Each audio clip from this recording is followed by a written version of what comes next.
Hello, मैं नरेंद्र सिंह परमार।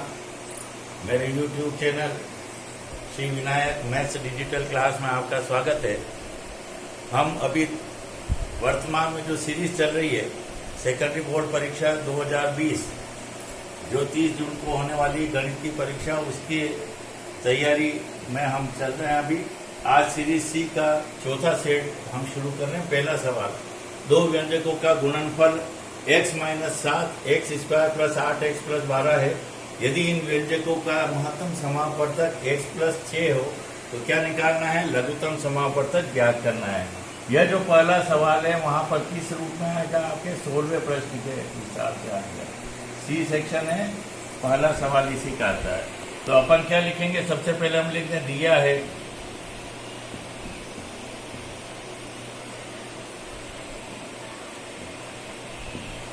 व्यंजकों का गुणनफल।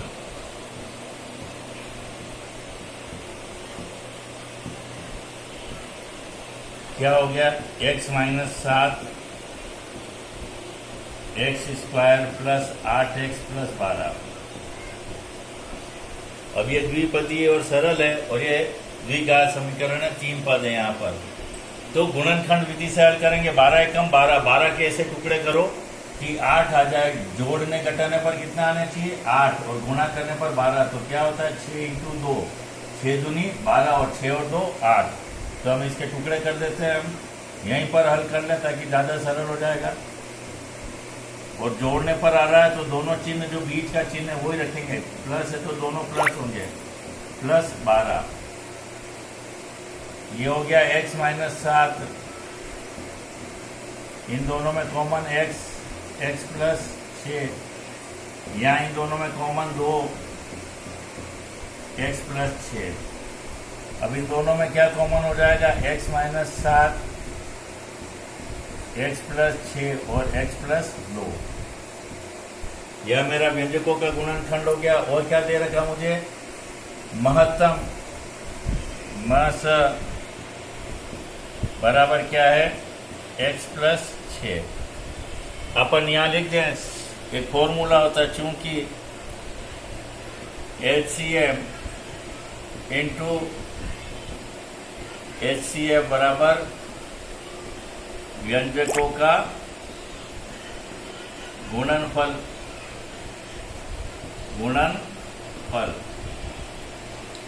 तो अपने HCM क्या हो जाएगा? HCM निकालना बराबर व्यंजकों का गुणनफल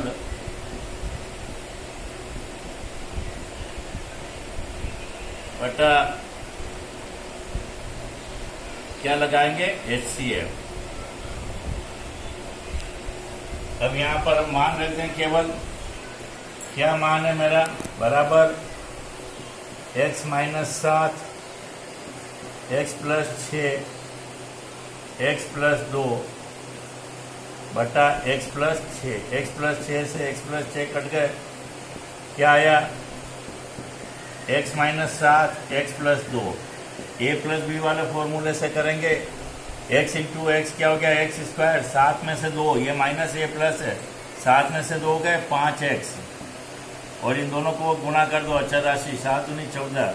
ये हमारा हो गया उत्तर। अगर आप यदि चाहें तो यहीं से सीधा शुरुआत कर सकते हैं और ये टर्म फिर यहाँ पर कर सकते हैं, लेकिन हमें सरल रूप से इसी तरीके से करना है। यह हुआ हमारा पहला प्रश्न। अब हम दूसरा सवाल, जो सवाल संख्या 17 पर आएगा। 4 संख्याएं समांतर श्रेणी में है। यदि संख्याओं का योग कितना है? 50 और सबसे बड़ी संख्या सबसे छोटी संख्या की 2 बार लिखा गया यहाँ पर। सबसे बड़ी संख्या सबसे छोटी संख्या की 4 गुना हो तो संख्याएं ज्ञात करिए। एक चीज का ध्यान रखिए कि जब भी 3 संख्याएं लिखनी होगी तो हम कैसे लिखेंगे? फिक्स पैटर्न में, a minus D, a plus D. 4 है तो हम क्या लिखेंगे? a minus 3d, a minus D, a plus D और a प्लस 3d। जनरली ये पैटर्न आप देखेंगे तो आपके वहां बुक में दे रखिए। यदि कोई बच्चा चाहे कि नहीं मैं तो भाई 3 संख्या कौन सी लिख सकते हैं, ए प्लस डी, ए प्लस 2d 4 संख्याएं, तो ए प्लस 3d भी लेकर वो सवाल हल कर सकता है। ये सबसे छोटी और ये सबसे बड़ी मैं इस पैटर्न पे लूंगा। अगर आप इस पैटर्न से भी इस सवाल को हल करना चाहेंगे, चारों संख्या ए प्लस डी, ए प्लस 2d और ए प्लस 3d मानेंगे तो भी उत्तर सेम आएगा। दो विधियां हैं, मैं इस विधि से आपको हल करके बता रहा हूं जो अपने दे रखा है। स्टैंडर्ड फॉर्म इसी तरीके से लिखते हैं हम। तो सबसे पहले हम क्या लिखते हैं यहाँ पर, हल ऊपर वाले ये जो पैटर्न है उस बच्चे के लिए इसको कुछ नहीं आ रहा है, सिंपल उसको समांतर श्रेणी का ज्ञान है कि कौन सी संख्या कैसे लिखी जाती है पद। तो हम लिख लें, माना कि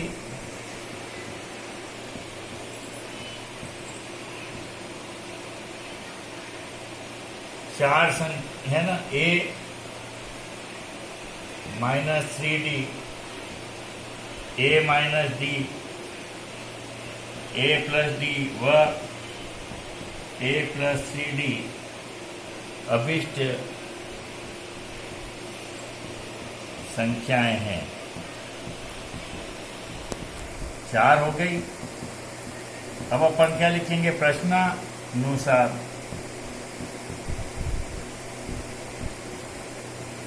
क्या हो जाएगा, इन सबको जोड़ दीजिए। a minus 3d plus a plus d plus a minus d plus a plus d plus a plus 3d, इन सब के बीच में उन्होंने प्लस का चिन्ह लगाया। बराबर किसके है ये, 50। 3d प्लस के 3d माइनस के d से d कट गया, क्या आया 4a बराबर क्या हो गया 50। इम्प्लाइज दैट a बराबर 50/4 कितना आया 25/2। 25/2 का मतलब 12.5। ये मेरा किसका मान आया, d का। और क्या दे रखा है, पहला हो चुका है सबसे बड़ी संख्या। सबसे बड़ी कौन सी संख्या, ये। सबसे छोटी संख्या कौन सी, ये। यहां पर सबसे बड़ी संख्या कौन सी है, a प्लस 3d और सबसे छोटी संख्या a।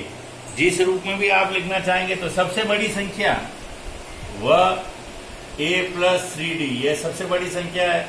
सबसे छोटी संख्या का 4 गुना, इसको 4 से गुना करना, 4a माइनस 3d। अब आप देख लें, है ना, a प्लस 3d बराबर 4a माइनस 12d। d को एक तरफ लिया और a को एक तरफ लिया हो, पक्षांतरण करने पर 3d प्लस 12d बराबर 4a माइनस a। कितना हो गया, 15d बराबर 3a। तो d का मान क्या हुआ, 3 इंटू a का मान कितना आया मेरा 12.5/15। 3 एकम 3, तीनों पंजे 15, 5 दूनी 10, कितना आ गया 2.5। ये किसका मान आया, d का। तो अब मेरा a का मान भी आ चुका है, मेरा d का मान भी आ चुका। अब मुझे क्या संख्याएं निकालनी केवल, तो संख्याएं बहुत सरलता से निकल जाएगी। इसलिए पहली संख्या a माइनस 3d बराबर a कितना है 12.5 माइनस 3 इंटू 2.5। 12.5 में से क्या गया 7.5, कितना आ गया 5। दूसरी संख्या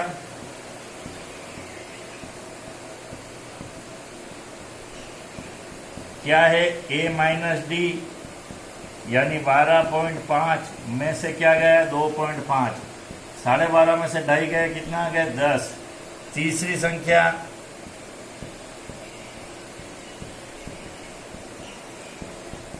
a प्लस d 12.5 प्लस 2.5 15।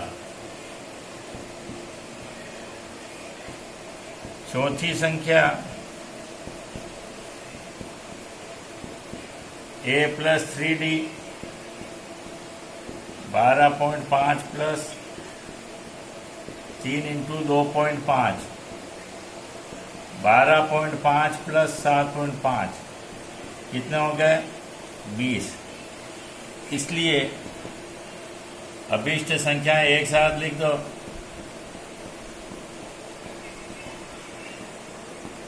क्या हो गई 5, 10, 15, 20। ये फाइनल उत्तर आ गए। अब हम तीसरा सवाल, जो वहां पर 18वां सवाल आएगा, ऊंचाई और दूरी, हाइट एंड डिस्टेंस वाला सवाल है। 100 मीटर चौड़ी एक नदी के मध्य में एक छोटा सा टापू है। इस टापू पर एक ऊंचा वृक्ष है और नदी के विपरीत किनारे हैं दो, पी और क्यू। इस प्रकार है कि पी क्यू वह वृक्ष एक ही रेखा में स्थित है। यदि पी व क्यू से वृक्ष की चोटी के उन्नयन कोण कितने दे रखे हैं 30 डिग्री और 45 डिग्री। हमें क्या निकालना है, वृक्ष की ऊंचाई निकालनी है। यह 8वीं प्रश्नावली है आपकी। और सबसे महत्वपूर्ण जो ऊंचाई और दूरी के सवाल है, उसमें केवल अगर आपका चित्र सही बन गया तो सवाल 101% आपका सही होगा। आप सवाल कभी गलत नहीं कर पाएंगे। तो इसको सबसे बड़ी बात, सबसे पहले मैंने क्या कहा, ये मान लीजिए आपकी क्या है, नदी कितना मीटर है, 100 मीटर चौड़ी दे रखी है। ये अपना बीच में वृक्ष खड़ा, तो ये वृक्ष हो गया है ना। ए भी मान लीजिए नदी की चौड़ाई है और ये सी डी वृक्ष खड़ा हुआ। इन किनारों से एक तरफ कितना कोण बन रहा है 30। तो ये छोटा वाला जो दूर दूरी है वो हमेशा छोटा कोण होगा और पास वाली दूरी में बड़ा कोण होगा। जितना कोण बड़ा होगा उतना ही आधार के निकट होगा, ये ध्यान रखना है। ये 30 डिग्री, ये 45 डिग्री। अपने को क्या निकालना, वृक्ष सीधी की ऊंचाई मान लीजिए कितनी मान ले अपन, h। तो पहली चीज सबसे पहले हम लिखेंगे, माना कि वृक्ष सीडी की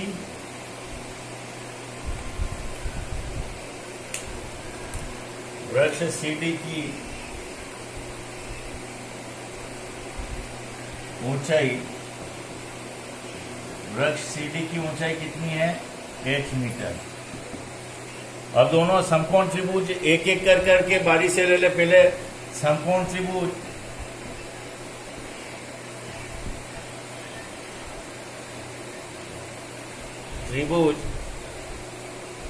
ADC में। अब यहां ध्यान रखिए कि मुझे h निकालना, तो यहां पहले क्या मान लें, AD बराबर क्या है, ये x। तो ये कितना है 100 minus x।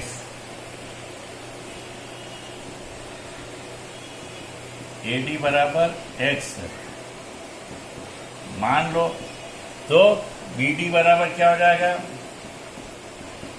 100 minus x metre. ठीक है ना। ये चीज हमारे को लिख लेनी, ताकि हमें x चाहिए नहीं लेकिन लिखना पड़ेगा। अब समकोण त्रिभुज ADC में यहां देख लें, ADC ये क्या है, लंब, और ये क्या आधार, कौन सा थीटा लग रहा है, टेन थीटा। टेन थीटा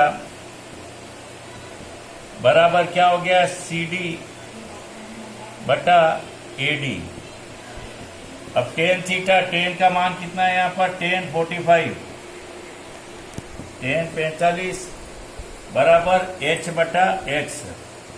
और टेन 45 का मान क्या होता है, हम जानते हैं 1 बराबर h बटा x। वज्र गुणन से क्या हो जाएगा, h बराबर x। ये नंबर हो गई एक समीकरण।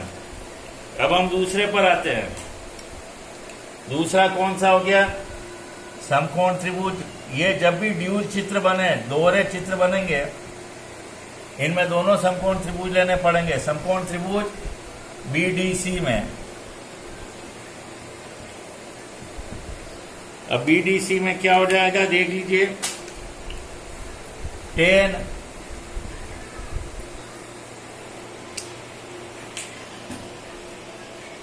क्या हो गया, टेन थीटा बराबर क्या हुआ, वही CD बटा BD। टेन का मान कितना है, यहां देख लेते अभी,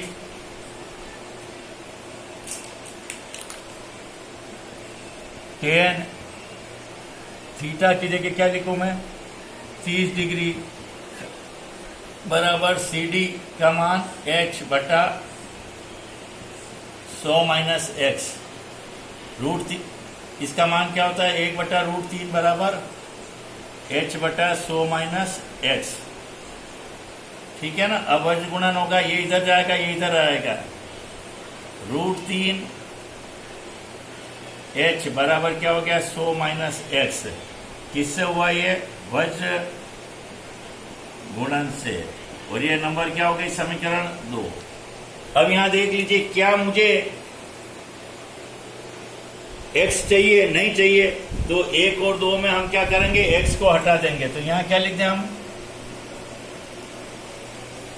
हम क्या लिखेंगे समीकरण 1 व 2 से। अभी मेरा कोई काम कर नहीं रहा, मैं यहां से वापिस यहां आता हूं। समीकरण 1 व 2 से जो चीज नहीं चाहिए उसको रिमूव कर दीजिए। x नहीं चाहिए तो मैं क्या लिखूंगा √3 h बराबर 100 माइनस x की जगह क्या लिखेंगे h, 100 माइनस h। तो यहां क्या हुआ √3 h माइनस की जगह यहां क्या हो गया प्लस, क्योंकि उधर पक्षांतरण हो रहा है, ये माइनस उधर जाके क्या हो गया प्लस 100। यहां किस कारण से लिखेंगे पक्षांतरण से। ठीक है ना। अब अपन क्या करेंगे इसको अपन लिख ही ले 1.73 h प्लस h बराबर क्या हो गया 100। तो 1 और 1.73 कितना हो गया 2.73 h बराबर क्या हो गया 100। तो h का मान क्या होगा 100 बटा 2.73 और भाग देना आना चाहिए। ये 100 है और ये दशमलव के ऊपर 2 और चले जाएंगे, 273 का भाग दे दीजिए, है ना। 3 में नहीं जाएगा, 4 अंक ले लीजिए, 4 बार देंगे, ज्यादा बार हो जाएगा तो 3 बार दीजिए। 3 तिया 9, 7 तिया 21, है ना। और 2 3 दूनी 6 और 2 8, 10 में से 9 गए 1, 9 में से 1 गया 8 और 9 में से 8 गए 1, 181 और ऊपर से आया 1 0। कितनी बार चला जाएगा 7 दूनी 14, 8 दूनी 16, 8 बार करके देख लेते हैं जाता है क्या 273, 8 से 24, 8 7 56 और 2 58, 5 8 दूनी 16, 5 21, ज्यादा हो जाता है 7 बार कर लेते हैं। 7 तिया 21, 7 7 49 और 2 51, 5 7 दूनी 14, 5 19, वो भी ज्यादा होता है तो 6 बार ही जाएगा, या 6 लिख देता हूँ। 6 तिया 18, है ना। हासिल 1, 7 6 42 और 1 43, हासिल 4, 6 दूनी 12 और 4 16।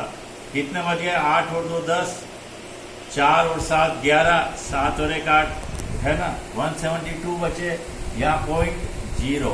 कितनी बार जाएगा 36। तो लगभग कितना हो गया 36.6 मीटर ऊंचा वृक्ष हो जाएगा आपका। इस तरीके से हमको भाग संक्रिया करनी है। अब हमारा सवाल संख्या 4 जो 23वां सवाल आएगा। 14 सेंटीमीटर भुजा के एक वर्ग में बने क्या बना है अंतःवृत्त, यानी अंदर की तरफ वृत्त है, उसकी क्या निकालनी परिधि।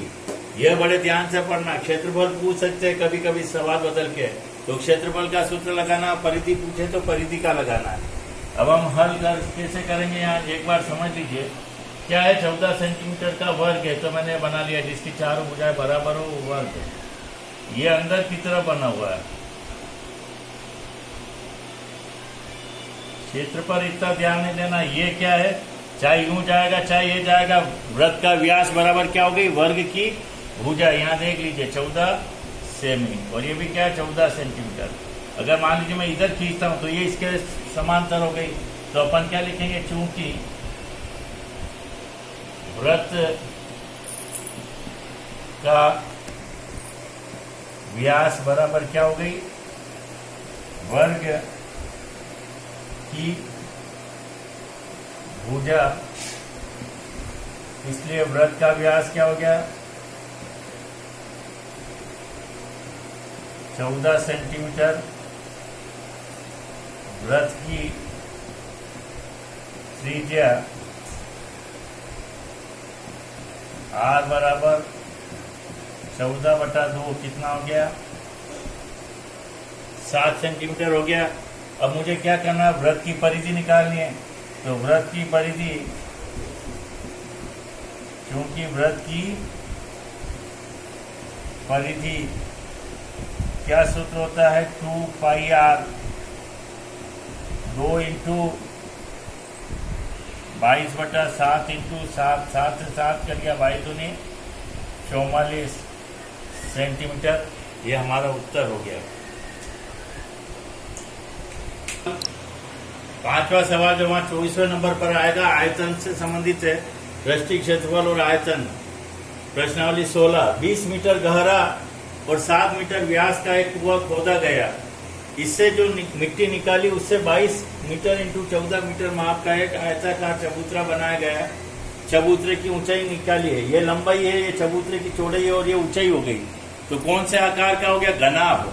तो हमें घनाभ के आयतन का सूत्र लगाना है। और कुआं जो होता है, कुआं कैसा होता है? बेलनाकार होता है ना। तो हमें क्या चीज दे रखी है, देख लीजिए।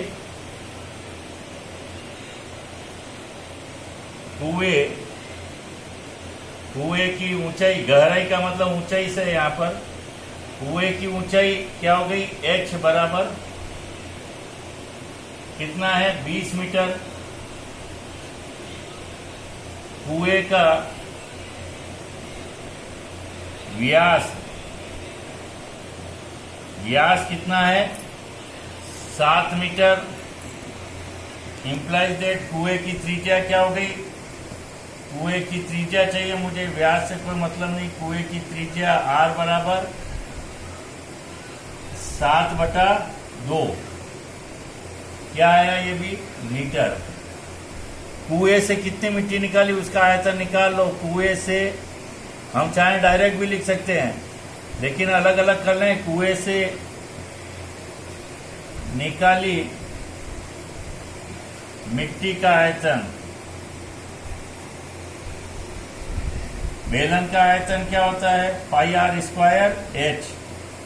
तो क्या हो गया यहाँ पर? πr²h। पाई का मान 22/7, r का मान 7/2 इंटू 7/2 और h का मान कितना है? 20। ये 7 से 7 कैंसिल, 2 से कितनी बार गया? 11 बार और 2 से 10 बार। 11 को 7 से गुणा करो 77 और 10 से गुणा किया 770 मीटर क्यूब, है ना। आयतन में हमेशा क्यूब हो गई। अब अपन क्या करें? चबूतरे में लगी, ये जो कुएं से मिट्टी निकाली वो कहाँ लगी? चबूतरे में। तो चबूतरे में लगी मिट्टी का आयतन, क्योंकि घनाभ के आकार का हो गया, तो घनाभ का सूत्र क्या हो गया आयतन का? L into B into H. अब L क्या है हमारा? 22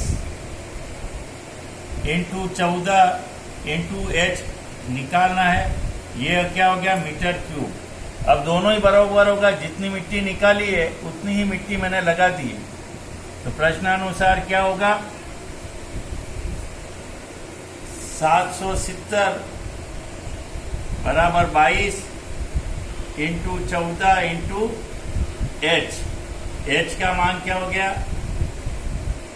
770 बटा, ये ऊपर है तो नीचे चला जाएगा, 22 इंटू 14 कितनी बार गया है? 11 7 77, 7 दूनी 14, 2 से कितनी बार गया? 35, है ना। अब क्या बात, किससे कट रहा है? ये 35 और 22, 7 दूनी 14, 7 एकम 7, सॉरी, ठीक है, गलत काट दिया। वापिस 770 अपॉन 22 इंटू 14, 7 दूनी 14, 7 एकम 7, 7 एकम 7, 110, है ना। 11 दूनी 22 और ये कितनी बार कटा? 10 बार। 2 एकम 2, 5 दूनी 10, कितना आया? 5/2। 5/2 का मतलब क्या हुआ? 2.5 मीटर। है ना, इसलिए चबूतरे की ऊंचाई कितनी आई है, 2.5 मीटर। हमें काटते समय ध्यान रखना है, थोड़ा सा ध्यान स्लिप होते ही, अभी आपके सामने है ना, प्रैक्टिस होते हुए भी हमसे भी गलती हो जाती, तो आप बड़े ध्यान से इसको काटने की कोशिश करें। अभी आ जाता है हमारा सवाल संख्या 5, 6 और ये आएगा वहां 25वें नंबर पर। एक थैले में एक ही आकार की, एक सफेद, 2 काली, 3 लाल गेंदें रखी गई है। इस थैले में से एक गेंद निकाली है यादृच्छिक। यह सवाल मैंने पूर्व में इस तरह के कई सवाल आपको पूर्व के वीडियो में बताए, तो अपने को लिखना कुछ नहीं है, ये हमारा होमवर्क में होगा। मैं केवल आपको आइडिया दे देता हूँ। हल में आप क्या लिखेंगे, सफेद गेंद बराबर 1, काली गेंद बराबर 2, लाल गेंद बराबर 3। नीचे क्या लिखेंगे, कुल संभावित परिणाम 3, 2, 5 और 1, 6 हो गया, है ना। फिर सूत्र लिखेंगे, प्रायिकता का P बराबर घटना E के अनुकूल परिणाम बटा कुल संभावित। सफेद गेंद कितनी है, सफेद गेंद के अनुकूल 1, तो 1/6 हो जाएगा। काली गेंद न हो तो काली गेंद को छोड़ दो, बस 2 काली गेंद, तो 1 और 3 कितना हो गया, 4। तो गेंद काली न होने के अनुरूप परिणाम कितना हो गया, 4/6। काली को छोड़ दीजिए, बाकी को जोड़ो।